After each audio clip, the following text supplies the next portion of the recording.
Hey guys, welcome back. Stuart, Tomlinson, Warrior Collective. I hope you're well. I'm really ecstatic to have you back for the next episode. And today's guest is none other than globally renowned fighter and one championship atomweight world kickboxing champion, Janet Todd. I'm made up to have her on. Janet, how are you? I'm doing great. Well, thank you for that amazing introduction. Globally renowned, huh? Sounds crazy. Oh, you shouldn't. You should be pushing yourself up, blowing your own trumpet there. You know, it's true. I mean, you're making huge waves with one championship, and it's really amazing to see. Obviously, for anyone listening or watching, we'll drag it back a little bit though. When did you start? When did you find martial arts? When did you start training? Oh wow. Actually, I found it in college. I've always been active as a kid. I started off doing gymnastics when I was little. And then in high school, I did cheerleading because of all the tumbling and the dancing. It kind of flowed right into it. And then in college, they had a cheerleading team, but they weren't that good. They weren't even as good as my high school team. So I decided, no, I'm not going to do it. So I just kind of went to the college gym, did the treadmill thing, and found like workouts to do, but it just wasn't motivating for me. And I didn't really like to run. And then my friend in one of my classes was like, "Oh, I'm doing boxing at this place. You want to come?" And I was like, "Yeah, sure. That sounds like fun." And I actually started doing the boxing class first, and then a cardio kickboxing class, and then my husband now, but at the time, my boyfriend then took me to a Muay Thai gym in San Luis Obispo, which is where I went to college, and that's how I found Muay Thai, just by accident. But I loved it ever since. I mean, it's quite different, isn't it, going from gymnastics and cheer to the contact of combat sports and Muay Thai. Did it not put you off at first, or was that what you found quite appealing when you tried it out? I guess when I first started, there was a difference, but when you start getting into it, like the agility, the balance that you need in cheerleading and gymnastics is still similar to Muay Thai. And I remember in gymnastics, man, some of the conditioning really sucked. Had to build a lot of upper body strength, which I didn't really have much of when I was little. I was like this lanky, skinny girl, not built for gymnastics. But also the dancing too. I mean, isn't Muay Thai like dancing in the ring? Just being able to go from you know what? movement to movement. So I feel like those kind of things apply. But yeah, the face, the punching of the face or the body is definitely different. But I don't know. I think that's what made me fall in love with it. Actually, my first sparring experience was back at the cardio kickboxing gym. One of my husband's friend was like, "Hey, we're gonna spar. Do you want to join in?" I was like, "Yeah, sure, why not?" And man, that first sparring session, he hit me with like a liver shot and took me down. And I was like, "Oh, what is this? I want to do that." So yeah, weird. For some reason, I loved it. And just the challenge, it's... Yeah, no, I couldn't... sorry, what was No, I was just going to say, I couldn't agree more. There's so much similarities between dance, gymnastics, and martial arts in terms of kinetic movement. I think they complement each other really well. Yeah, though I guess the only difference is, maybe the movements could relate to each other, but I feel like Muay Thai is more of like a chess match where, you have to use a little bit of your fight IQ to bait your opponents to think that you're doing something, and then you go and do something else and surprise them. Like, I kind of like that aspect too. So, yeah.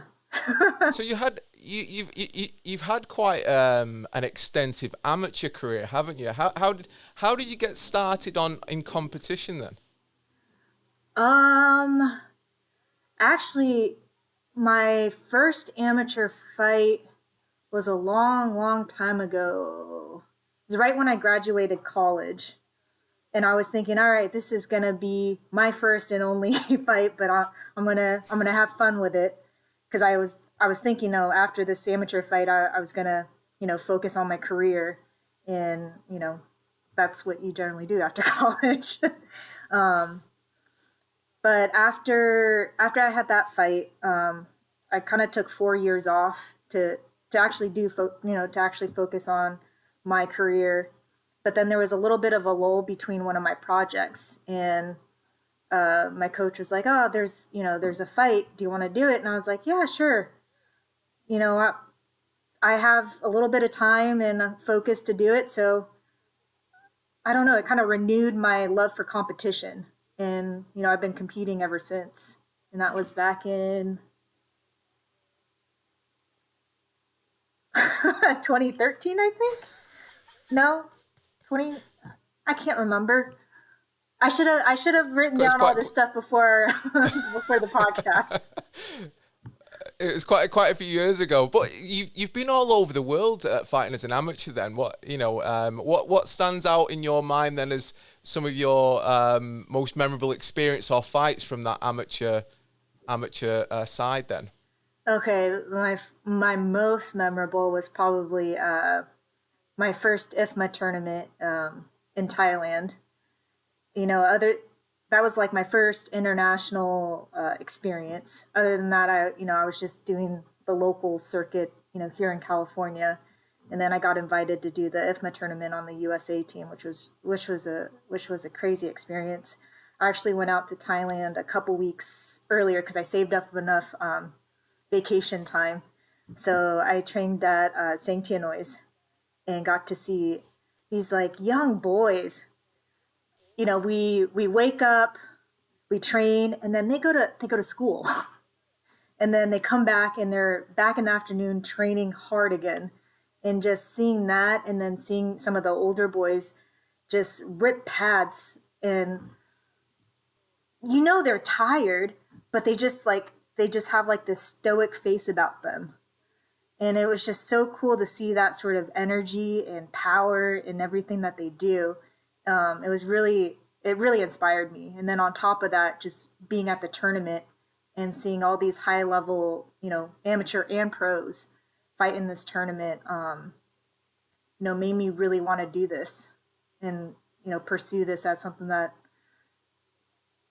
I thought it'd be something cool to do. And I wanted to become a world champion too. So I think that's the one that stands out the most. I fought a girl from Italy for the first fight and won that first round. And then I fought an Australian girl, and those Australians are smart and tough, and she whooped me. But it was a good experience. I mean, you mentioned career as well. I mean, you obviously took time off for career. You're an aerospace engineer as well. Is that correct? Yeah, I still have my other career going as well. I mean, it's a crazy balance, isn't it? In the beginning for most fighters, mixing between the careers and competing, but especially in a such a career such as that. How have you found balancing that over the years then? It was definitely very hard in the beginning to kind of figure out that balance. I didn't fight as frequently at all, maybe twice or 3 times a year. But as I got, actually, I can't say it gets easier.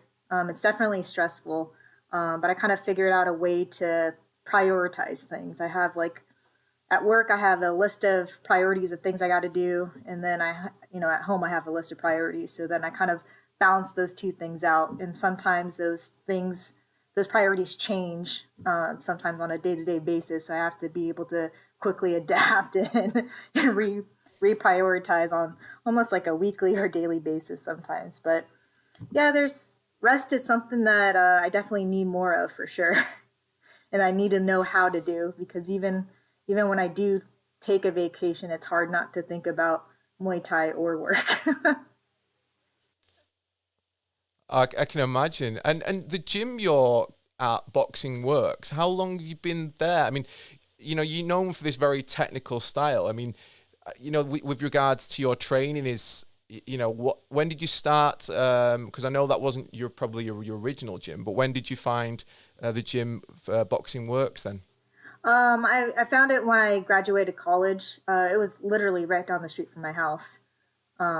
So it was luck, and thank God it was right down the street from my house, because it's, Brian Popejoy's an amazing coach and friend and mentor, and all the other things he has to be as my as my coach. I'm so thankful that I found that gym, and it was by luck, but it ended up being a really good fit for me. Yeah, I mean, you kind of like with a lot of fighters, they have to search around for the right gym, the right coach, and you kind of struck gold early on then. Oh yeah, definitely. And with people at the gym too, like I feel like a coach makes half of it, and then the team that you're surrounded with makes the other half. And I have really good teammates that challenge me. So I'm just very thankful to have ended up at Boxing Works. So after this, quite prolific amateur career, then you kind of jumped into pro. What made you? Was that always the plan to kind of turn pro, or was it something just like your amateur career? Was it something that you kind of fell into without it being on the radar early on? I think it was more of that Thailand trip that kind of made me think that professional was something I wanted to do. But before that, it was just like, the competition is fun. And then, yeah, after that IFMA tournament, it was like, okay, maybe this is something that I can do and pursue. So that's what kind of got me thinking in that mindset. But yeah, I I mean, think when I went pro, it was more like we didn't really have much competition locally left. And yeah, so it was just about time. And when Brian said I was ready, I was like, all right, let's do it. so obviously you went into one championship quite early on, in comparison to other fighters. You were, you went in there early on. How did you find fighting on such a big stage relatively so early in your professional career, and especially against, the caliber of opponent that you faced? Yeah, not gonna lie, I was super nervous. Honestly, I didn't really know what to expect. And then, cause that was like my first big show, first time fighting in MMA gloves, first time having like a 5-round title fight as a professional. So yeah. And then with these big shows, they always have like the activities leading up to it, where you're doing like medicals, interviews, photo shoots. And man, I didn't realize how tiring that was. But after the first time, after I kind of got to see what it was like, it felt more natural, doing the second or third or fourth time now it just feels like it's part of the process. So it almost feels weird if I don't do that. But yeah, Well, I guess you've not known it. You've not known anything else now, and so when you look back at that fight for the Muay Thai title against Stamp on that first one, what do you look back on that now? What do you remember about that fight, and what did you learn from it going forward? yeah. So for that fight, I felt like it was more. I mean, I was confident. I don't know if I would say I was fully confident going in. I might have made myself think that. But looking back, I felt like I had more of like I think I mentioned this in interviews in the past, but more like a imposter syndrome, Like you mentioned, I didn't have some of the fight pedigree that some of the other one championship athletes come in with. So I felt like maybe, you know, maybe I don't deserve this. So looking back, I felt like my mentality wasn't exactly there. But during the fight, I don't remember thinking that at all. But I remember that last round where Brian's like, "All right, you're down. You're gonna have to knock her out if you want to win this fight." So I just remember kind of charging forward a little bit and letting my hands go. And I felt like in that moment, I was like, "Well, what the hell was I thinking? I could have just done this from the beginning."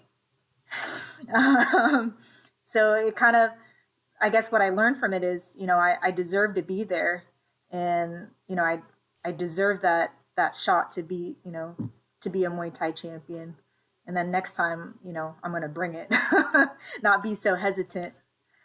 So it built my confidence a bit after that fight, knowing that, man, I can go toe to toe with Stamp, get my face pounded in, and I still came out okay. And in the end, in the fifth round, I felt like I was starting to get my groove, and yeah, it's I finally felt like it's where I belong.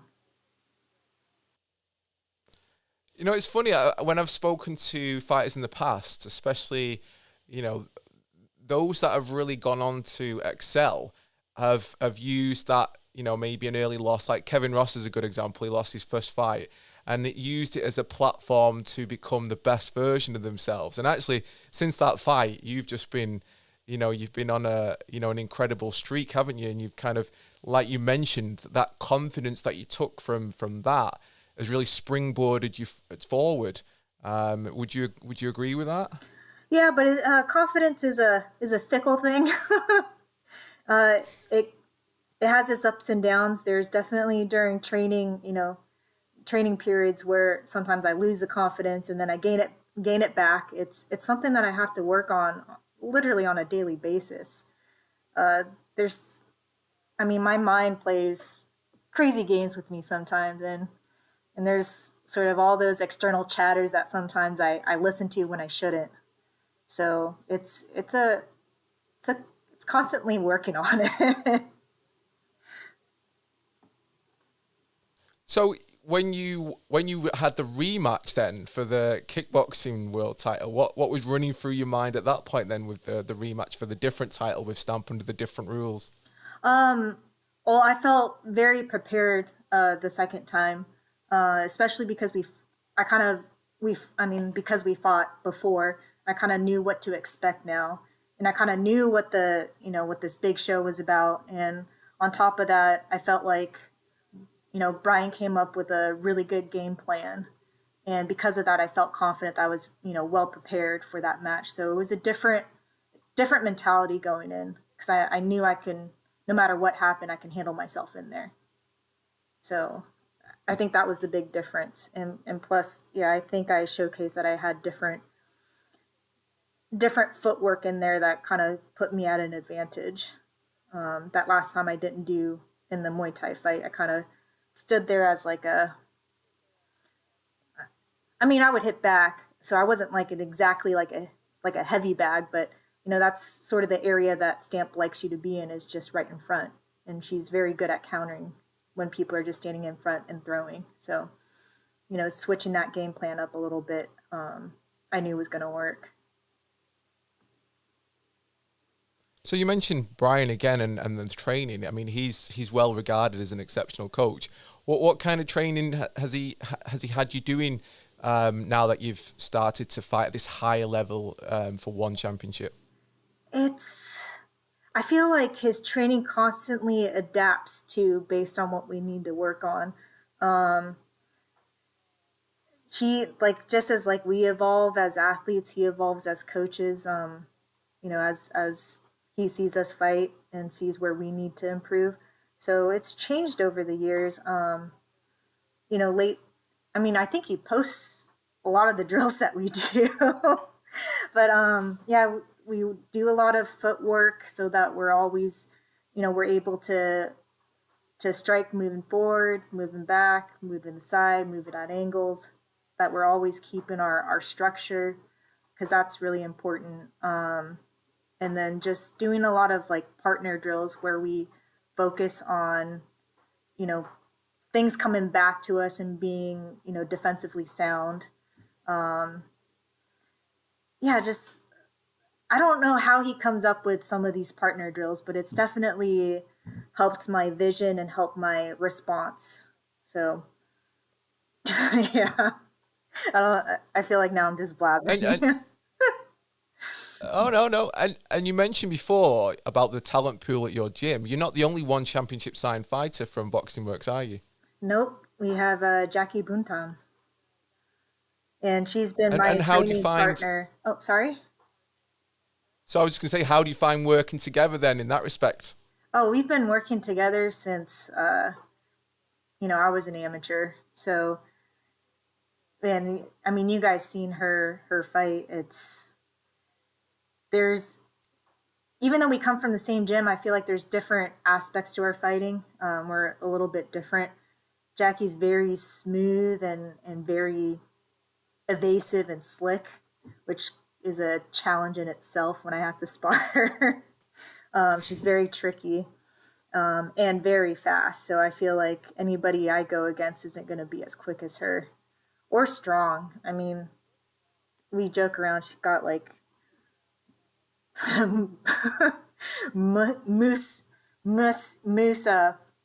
What do you call them? Hooves. They just smack Yeah, you. yeah. She's not even trying to hit hard, and she'll throw a hook. I'm like, ah, there's that moose paw again. I mean, she's yeah, like you said, both from the same gym but have different fighting styles, and that's always the mark of a great gym. Is you know they work to each individual strengths. Even though the team works together, you develop your own kind of way, and the gym supports that avenue of your strength, don't they?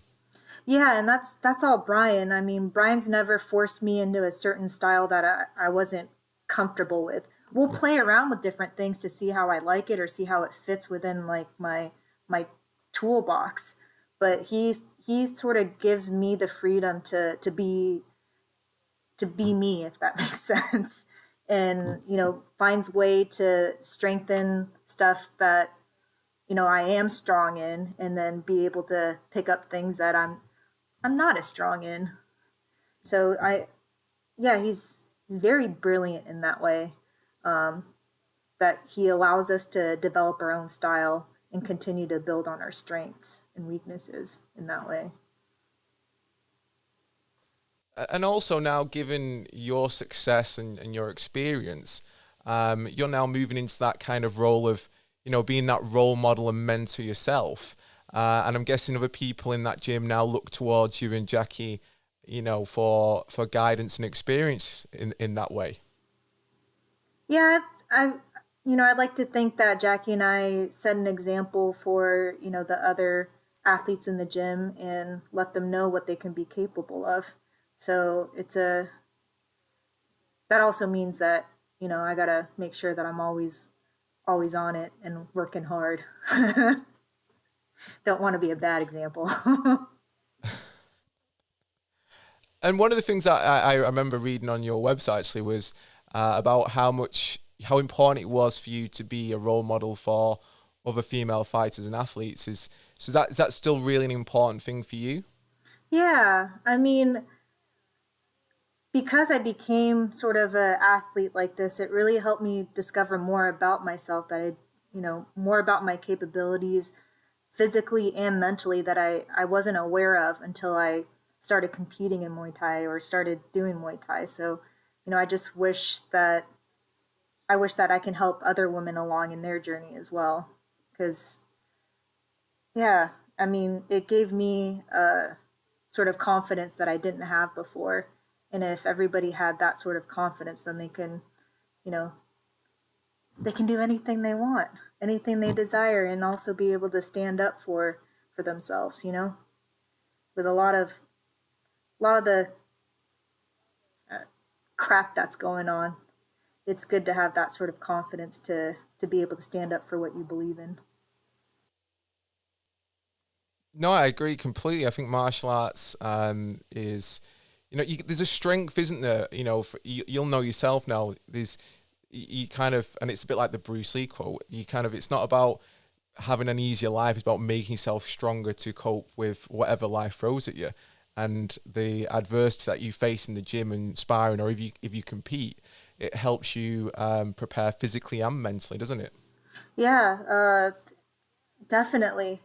Things that you didn't think were possible, you realize are possible. So then when life throws you a curveball, you're like, all right, well, I was able to get past this obstacle before. Even if this feels difficult now and I keep falling down, I'm going to find a way around this. So just going through these things, whether it's, you hit a wall at a gym or you had a hard fight, like it helps you realize that you'll always find a way. You'll always learn to adapt. You'll always find a way, and you'll always be okay.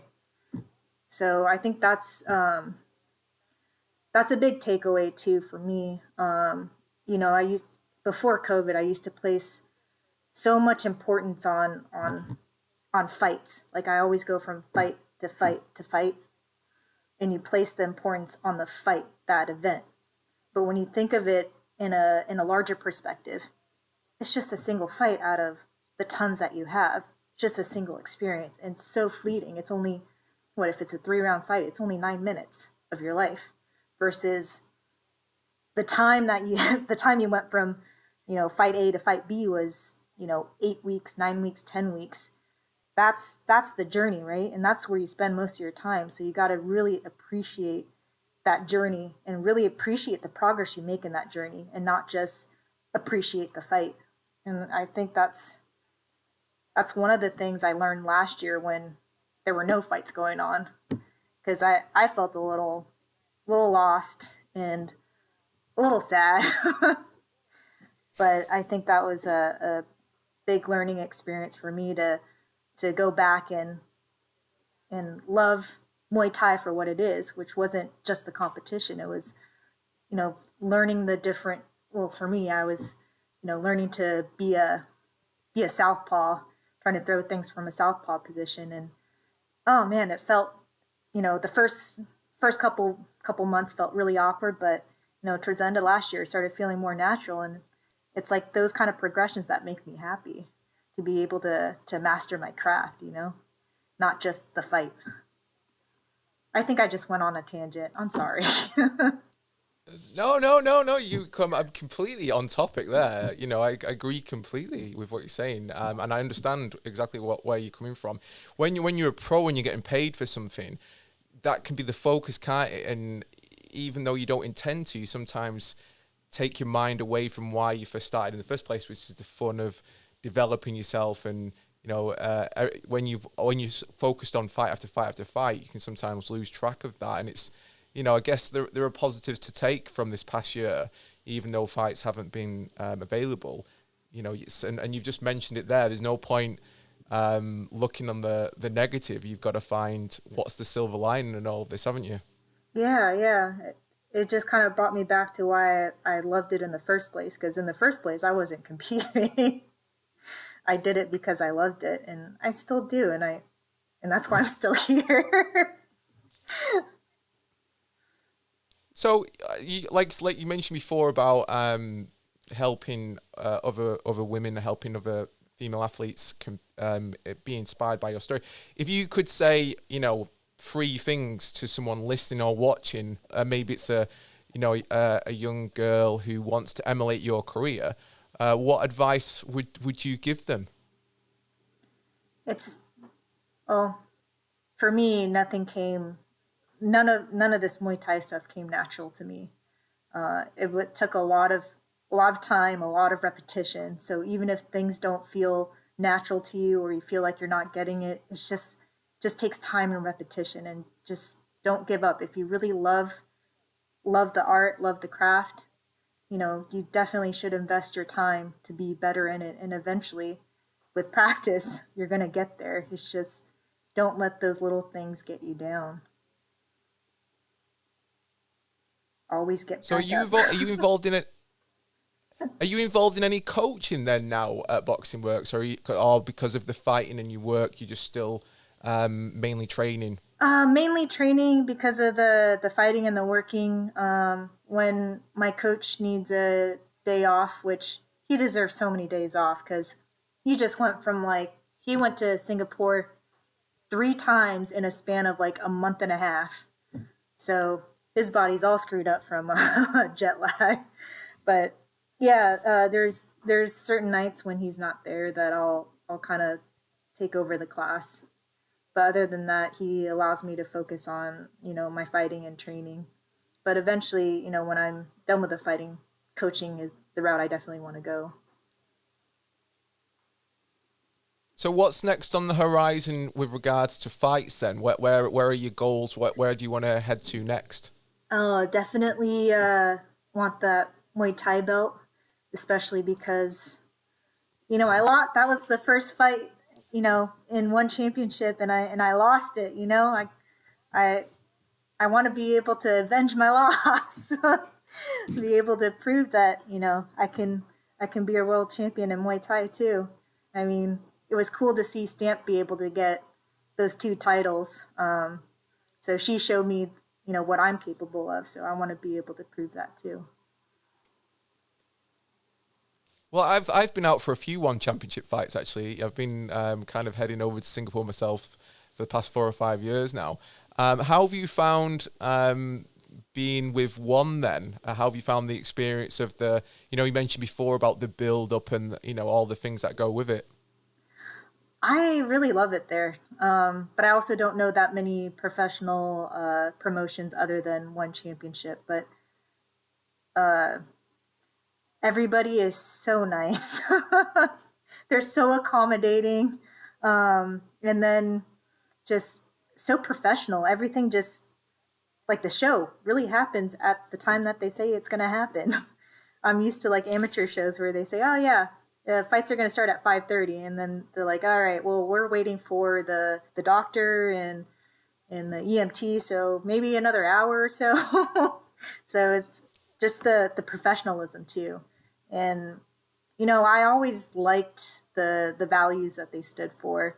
I'm not, I always have respect for all of my opponents, especially for anybody that puts their time and sacrifices into the sport, and then be able to put it all out there in the ring deserves respect. So, I mean, just the sort of values that they stand for is something that I believe in too. So I feel like there was an alignment there as well. So yeah, overall, it feels like home to me now. Yeah, no, I really like one. Like I said, I've been out there many times, and I agree with everything you've said. That's been my experiences there as well. And I've been out there to Singapore, to Tokyo, to a few of the different places, and yeah, I've always enjoyed my time at one. So have you got that fight confirmed, or do you have any fights confirmed coming up? What's on the horizon then? I don't know. I'll hopefully we find out soon. It's either hopefully it's a Muay Thai interim belt, or defending my kickboxing belt. So we'll find out. So what apart from the competing, then do you have anything else, any other kind of goals that you like? Because sometimes people have their eye on, apart from competing, I want to do this project or I want to do this. Is there anything else apart from competing that you wanted to achieve going forward? Oh man, I'm so busy with work and training, I can't think about anything else. I barely have enough time to rest. So no, not that I can think of. Maybe if one settles out, I'll find another external project to do. No, you're not on your own there. It's just sometimes people go, when I've finished this, I really want to do that. But I know what you're getting at. With mixing between your job and the level of fights you're fighting at, you're not going to have time for nothing else. And like you said before, it's headspace, isn't it? It's not just your physical training. It's all that you can focus on. You've got to be very focused on the things that you're doing right now. Yeah, and then I have to kind of take the take Sunday and not think about anything either, because you also need that break too. So I try to rest more on Sundays. We'll go. I'm really close to the beach. If it wasn't so noisy outside with the cars going, I can flip this around and show you the beach. But you know, we're just like a 10-minute walk from the beach, so it's a good place to clear your head and just kind of listen to music. And you know, I have a dog, so take her for a walk with my husband. So I got stuff like that. So what does your mum think and your family think of your career now? You being this professional fighter, because I'm guessing they might not have imagined that was where you were headed when you were a little girl. Oh yeah, definitely not my mom and dad. Definitely during my amateur career, uh, my mom and dad would be like, "Oh, so when are you gonna stop this thing? When are you gonna have babies? You know, we're not getting any younger, so you should make some babies for us." I'm like, wait a second, isn't it my body?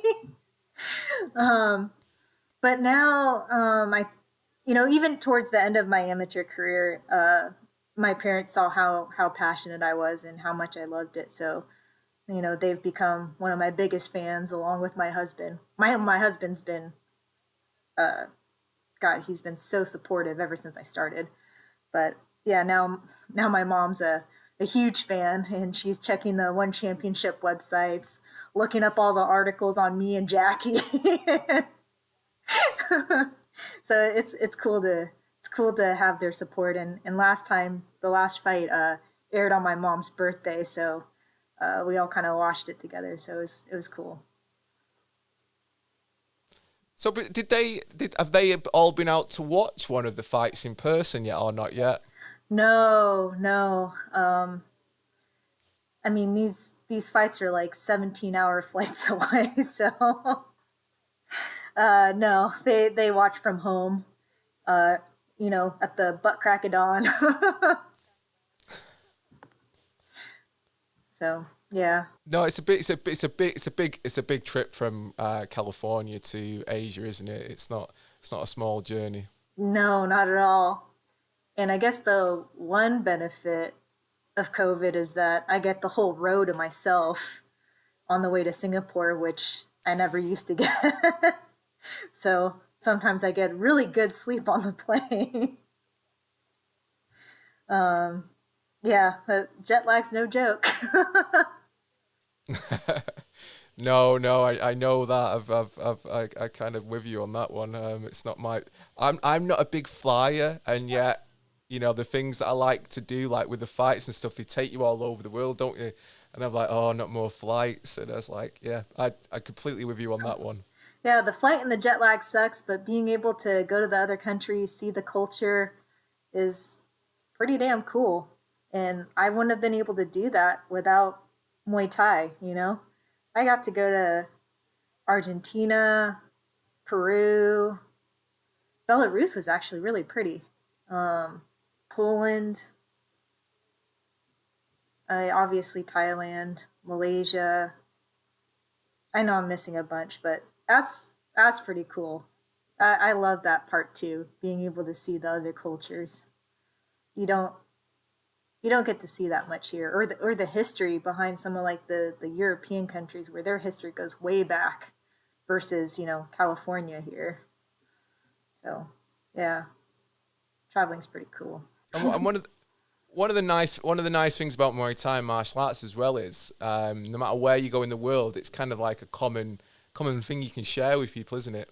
Yeah, yeah. And you can tell that from like the IFMA tournaments.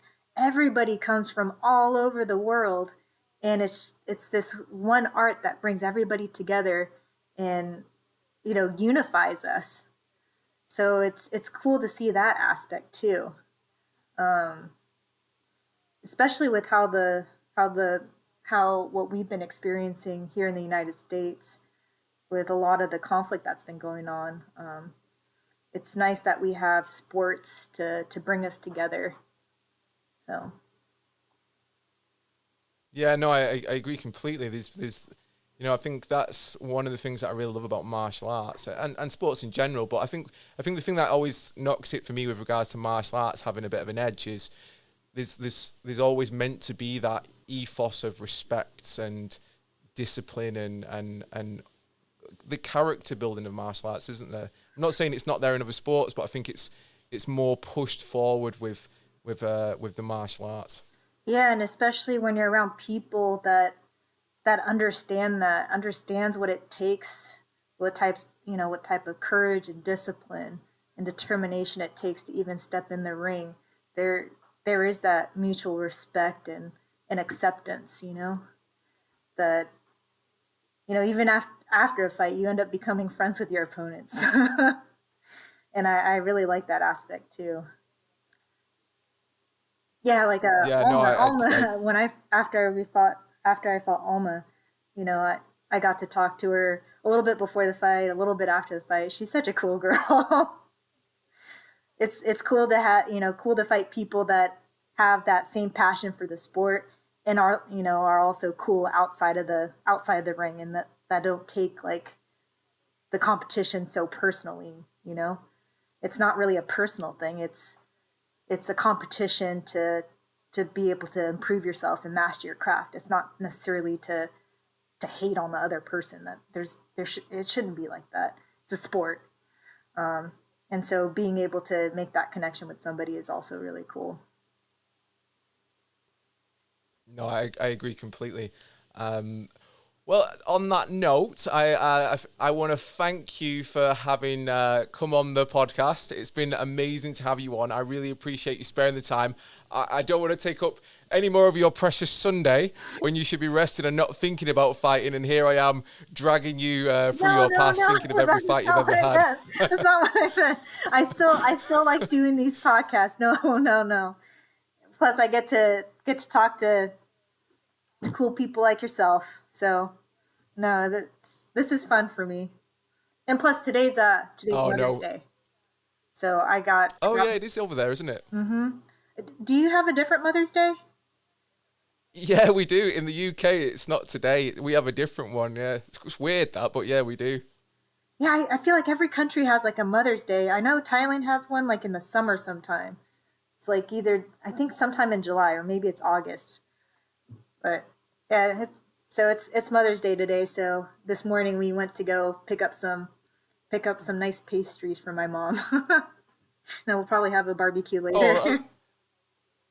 Oh, that sounds like an awesome day, especially kind of like where you are. I mean, I'm so jealous of you being near the beach. It's like I'm in Manchester. Nearest beach for us is like 50 miles away or 60 miles with Blackpool, and it's not that great.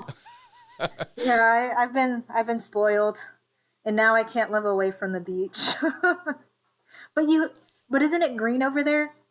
It's really green, right? Yeah, no, it is. Yeah, I mean, to be fair, there's lots of green. It's not built up to some of the extent of some of the major cities.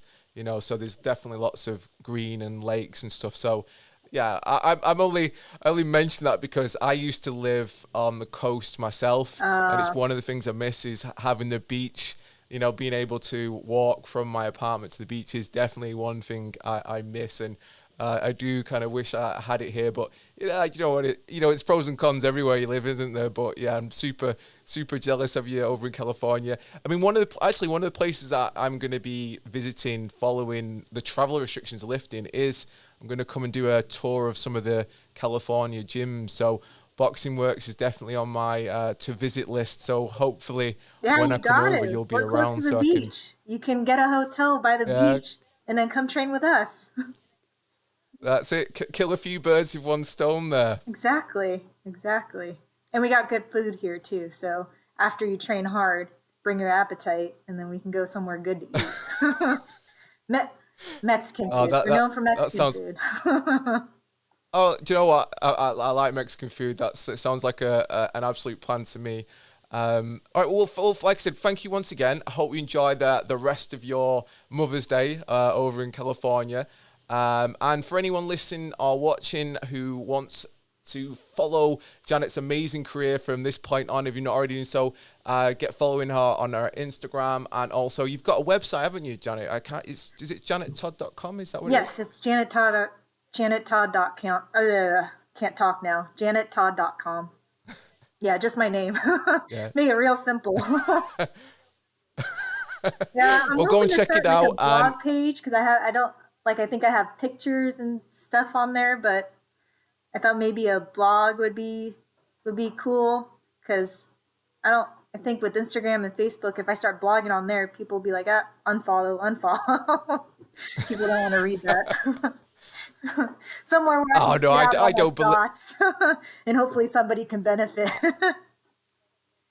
Do you know what? I think a blog would be cool, and I think given what you said today, I'd definitely be interested in hearing what you have to say. Because one of the things that I've taken from this podcast is actually, you're really open about, your training. And you mentioned before about, being a bit nervous. And, I think it's important to be open to let other people know, actually, it's okay that it's not all uphill, it's not all easy streets. It does take work, and like you said before, it's a daily thing, isn't it, to work on?